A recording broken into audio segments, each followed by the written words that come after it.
This week on Channel 8 News, we'll take a look at a flu clinic sponsored here on campus, the Northwest Symphony Orchestra, and more. Your Channel 8 News starts right now.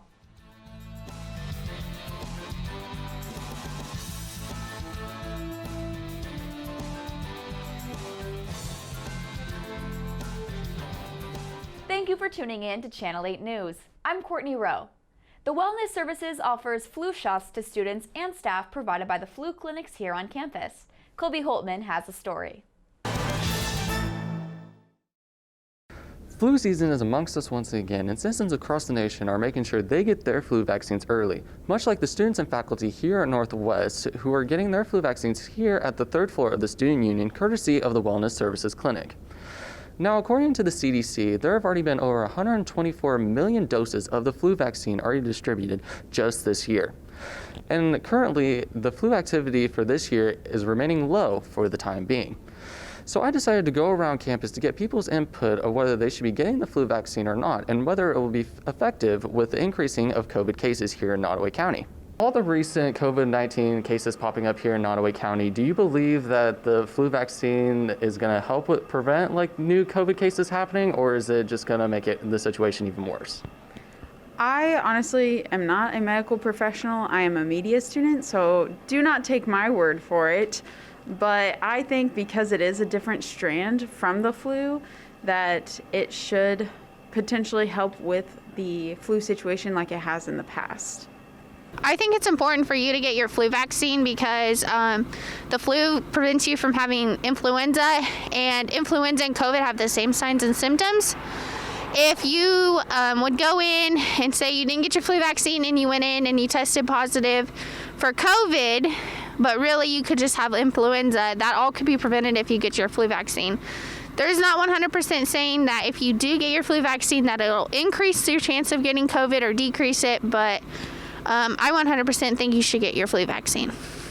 Now, for those who are wanting to get a flu shot but are concerned about the uprising COVID cases, please contact your personal health care provider or visit the CDC's website for more information. For stories that matter to you, I'm Colby Holtman with KNWT Channel 8 News, reporting from the Student Union. Back to you, Courtney. Thanks, Colby.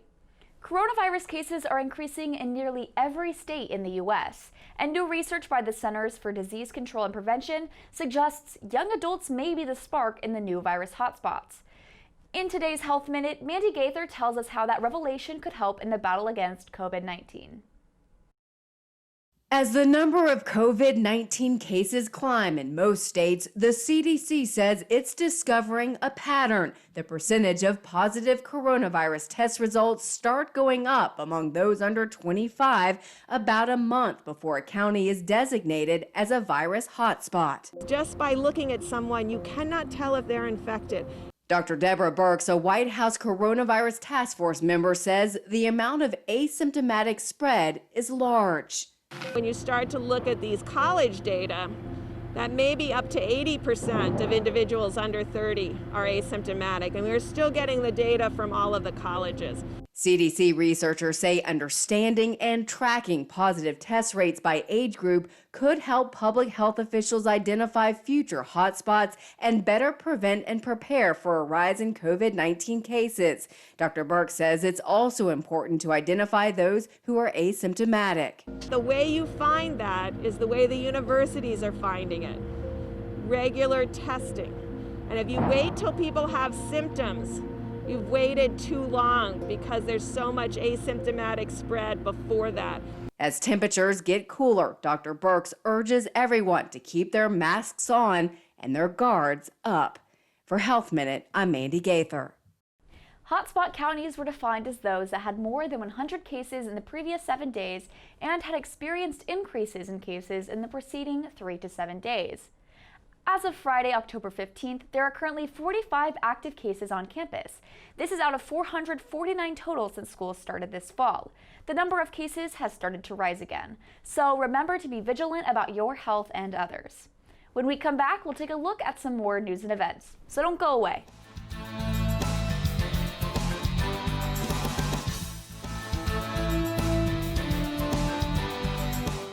Welcome back to Channel 8 News. I'm Courtney Rowe. The Wellness Center has been conducting workshops for student mental health every Thursday. Craig McMullen has more. Here at Northwest, in the Student Union, there have been wellness workshops for students to participate in an interactive discussion about mental health topics. Monica, who leads these workshops, goes over a variety of things on how to improve mental health. We offer a ton of stuff. Like today was connections and the importance of building connections. Stress, handling stress, anxiety, depression, relationships, building resilience, just about anything you can think of that can help you improve mental health. She explained why it is so important for students to learn about mental health even during the COVID pandemic. There's so much going on in the world right now, and kids come to college not really knowing how to deal with those emotions and not knowing who they can talk to and where they can go to get help. So it's just vitally important that mental health is put on the front burner of everything that you do. These workshops are held every Thursday from 2 p.m. to 3 p.m. on the 3rd floor of the Student Union in Meeting Room B.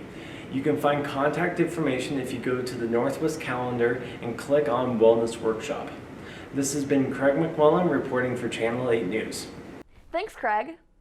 Winter is approaching, and the coronavirus pandemic is showing no signs of slowing down. That means spending more time inside and likely away from family and friends, which could put even more people at risk of a different health concern. Meredith Wood takes a look at seasonal affective disorder and how you can cope.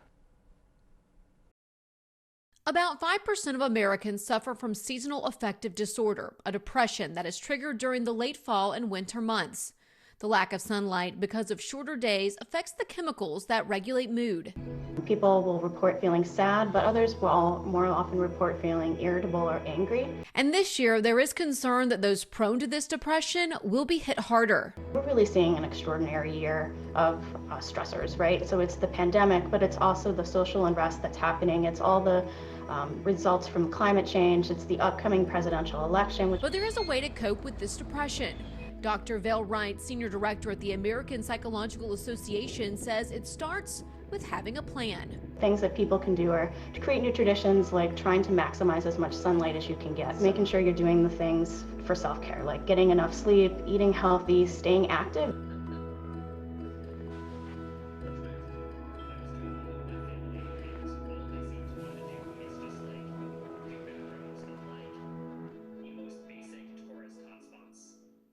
When we come back, we'll take a look at some more news and events, so don't go away.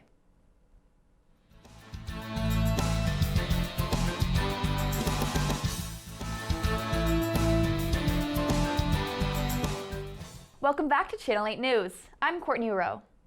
Despite new changes, the Northwest Symphony Orchestra was able to put on a show last Tuesday night. Brooke Ingram has more. The Northwest Symphony Orchestra presented their fall concert on Tuesday, October 13th in the Olive Duluth Fine Arts Building. Due to the current situation regarding the coronavirus, the concert was broadcasted live for the public to watch by Northwest's very own student television station, KNWT. Dr. Robert Pippin was the director of the show, and all of his work and the entire Northwest Music faculty's work truly paid off.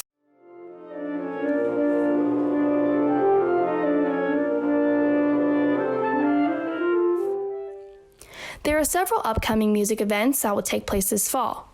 On Monday, November 18th at 7:30 p.m., there will be a Northwest Jazz Ensembles concert at the Pavilion and will be streamed online.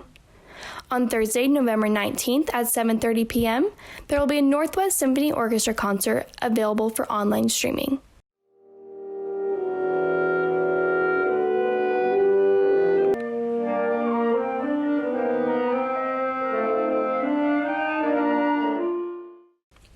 Although things are having to look a little differently this year in the music department, they're still figuring out a way to perform and present all of their hard work and dedication. This has been Brooke Ingram reporting for KNWT, Channel 8. Thanks, Brooke.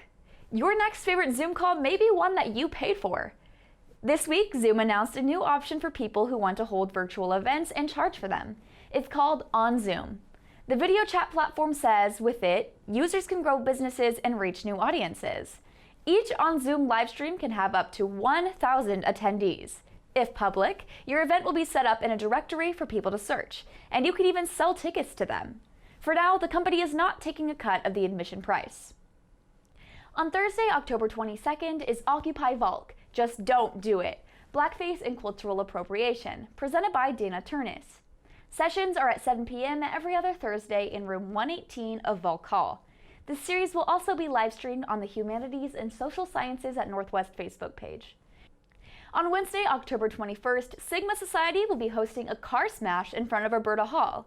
The event takes place from 10 a.m. to 4 p.m. with the purpose to take a swing at breast cancer with Sigma Society and the University Police Department. Last Friday was National Mammograph Day.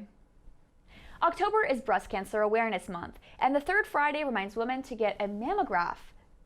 The Centers for Disease Control and Prevention says early detection is the best defense in beating breast cancer. It's recommended that women 50 years and older get an annual mammogram. Women with a history of breast cancer in their family should start even sooner. The CDC says other than skin cancer, breast cancer is the most common cancer among American women. When you book your mammogram appointment, don't forget to post hashtag National Mammography Day on social media accounts. Well, that's all the time we have for Channel 8 News.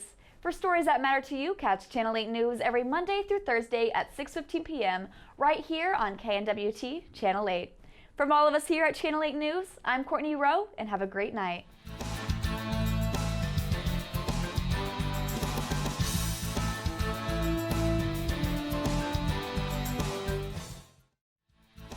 For stories that matter to you, catch Channel 8 News every Monday through Thursday at 6:15 p.m. right here on KNWT Channel 8.